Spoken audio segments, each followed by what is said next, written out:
Okay, Herman, you're on. Walter, you forgot to talk about a 1934 terraplane that somebody tore up. Oh, that was my fault. Walter, tell us a story about Uncle Chester when you were going up to Belmont. You remember you sat up there at Belair Avenue, waited to make your left turn. Uncle Ches has many famous driving stories.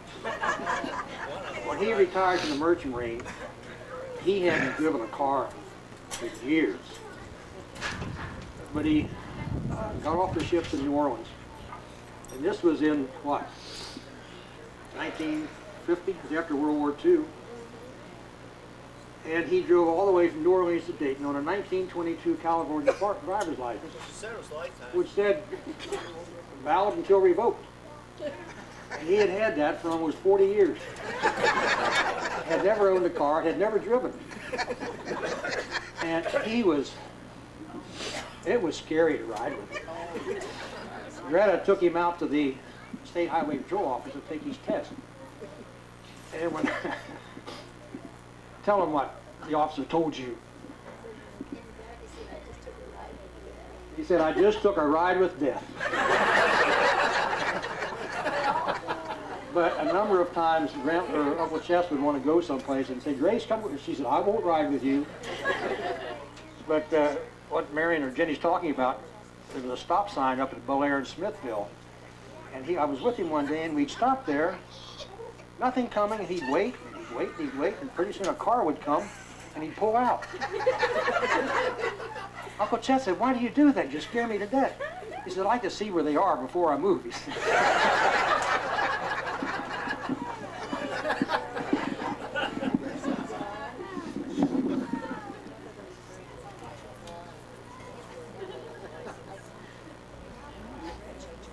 Mic's open.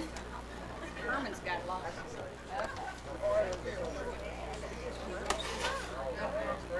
Hey, where did you want to take your one? Introduce yourself. I'm Herman Shirar. Shire! You all don't know how you made my day.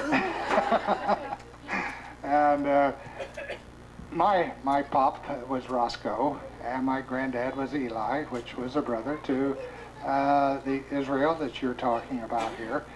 I have to admit, I don't have the stories that Walt has told. But the family that I grew up in, unfortunately, I did not know my grandparents at all. Grandma Shirar died in 1906, and Granddad somewhere in the 30s. I don't recall the date now, but or maybe even before that. I think it was probably in the 20s. But I did not know them, and unfortunately, I did not know my grandmother on my mother's side of the family. So. It's a lot of hearsay in here, but I can tell you this, that I had 6 of the most wonderful uncles in the bunch, starting with Uncle Bill, who was a waterfront patrolman out in Boston, and then my dad was next, and Bob lived to a grand old age of 86 and has been gone now about 16 years, or 82 I guess it was, 14 years. And then I think the sequence is right, and this Uncle Roy come along, and then Uncle Ora, and Uncle Ora was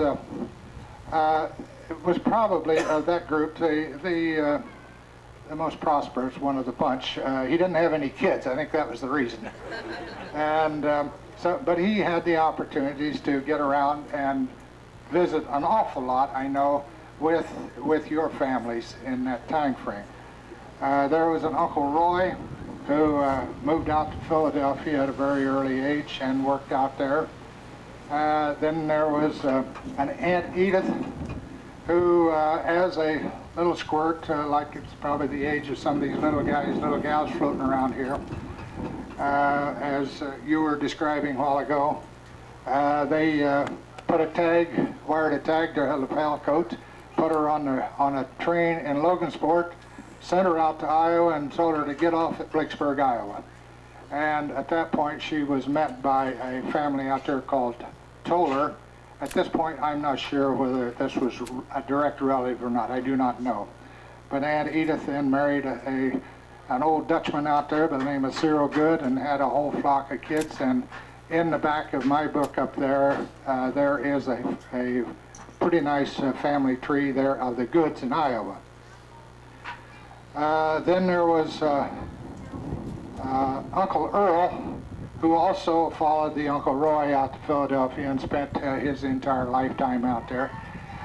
He kind of deviated just a little bit, though. He spelled it S-H-I-R-E. But I guess at this point we can't do too much about that. He's got 2 or 3 kids out there that I have met way back here in 1946. Haven't seen them since, and I've lost complete track of them. Then there was the younger brother, Walter, who lived in Wabash, Indiana, and I know a lot of you people visited with him at various times on their home site there southeast of Wabash. Uncle Walt was the youngest one of the bunch, and a great provider for his family. They were all great providers. The story that you related to relative to Grandma Susanna Stewart Shirar dying of typhoid there in Logansport. At the time of her death, she lived down on a little street there in what today, or I'm sure in those days, was a very ethnic neighborhood, because it was a railroad town, and it was a pretty rough town. And at that time, the street was called Toledo Street. Today, they renamed it Erie. I've seen the house where she lived, and have been to the cemetery just in recent time. The story relative to the old mortician is true. He remembered the situation quite clearly. This conversation took place in 1946, though, when he related this story to us. And they at that time didn't. I think it was a cold day. It was in December. And I think also a lot of people didn't know exactly what typhoid was all about.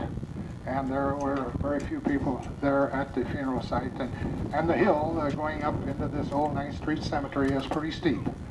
And Connie Manship and my wife and her kids were over there just the other day. And I think we have finally pretty well zeroed in on a plot where Grandma Stewart was buried, in a section about like from the pole here, a square section. So we've got that pretty well ironed out, I think.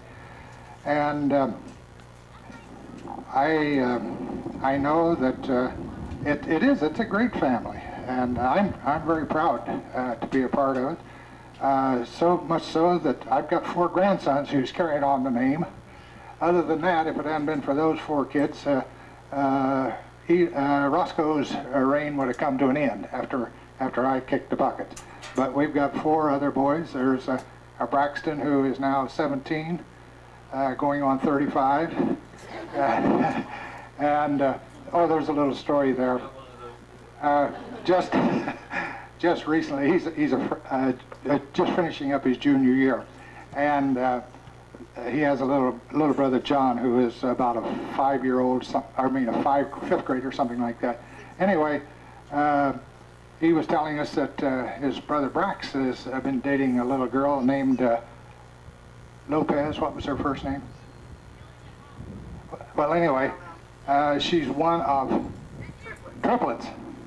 And so I said, hey, buddy boy, how many of these girls have you been out with so far that you don't know about? He assures me he knows which one he's going out with. And then there's a little brother, John Richard, Richard is named after me. And then there is a son by the name of Chad, and a little guy, Timothy Lee, named after my son. So we at least this part of it is going to proceed on. Now there is some Shirar kids out there in Philadelphia, part of them the IRE and part of them the IRAs, or IRAR, I'll get it. But I've lost track of them. Now there is another Shirar by the name of Gerard, who lives in the Boston neighborhood, a retired CIA man. And I spoke with him a few weeks ago, trying to encourage him to come down this way, but didn't have too much success. He has a sister by the name of Edith O'Connell, who lives down in the Orlando area. And then there was another brother who was working for the Bud Corporation, passed away in Italy a few years ago on business, and his widow, and I do not know her first name, lives also there in Central Florida somewhere. But I think that's about all that I can relate to. And I was talking with another member of this clan coming from George Franklin, who also lives right there in my hometown in Marion. And he indicated to me this past week that, hey, if you get down there and you don't find too many wild characters down here in Georgia, we might take the opportunity to invite you up to Indiana in the old stomping grounds up there. There's within a 50-mile radius of central Indiana, you can come upon the Shirar Landis Cemetery, which is all growing up, and there's a couple of them in there. There is just immediately to the east, Maple Lawn, which has David's stone, and a whole series of Peter S. and several other shires in that cemetery. And then you can go on a little bit further south and east to the Asbury Cemetery over around the town of Burlington, and there's a bunch of them in there.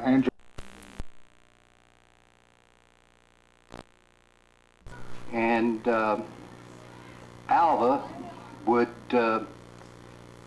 listen to so much of it, and then he'd go out on the front porch and sit in the rocking chair. And some of my fondest memories of him is when we'd be there visiting for the summer or something, and sitting on the porch swing, and he would play the violin or the saw. And he was really very good at it. And you just don't hear or see that kind of thing anymore. But we have some very, very fond memories of being close as a family, and we're just so delighted to be able to be here with you all today. Thank you. Opal Shire Brent. I can't resist the Uncle Chess stories.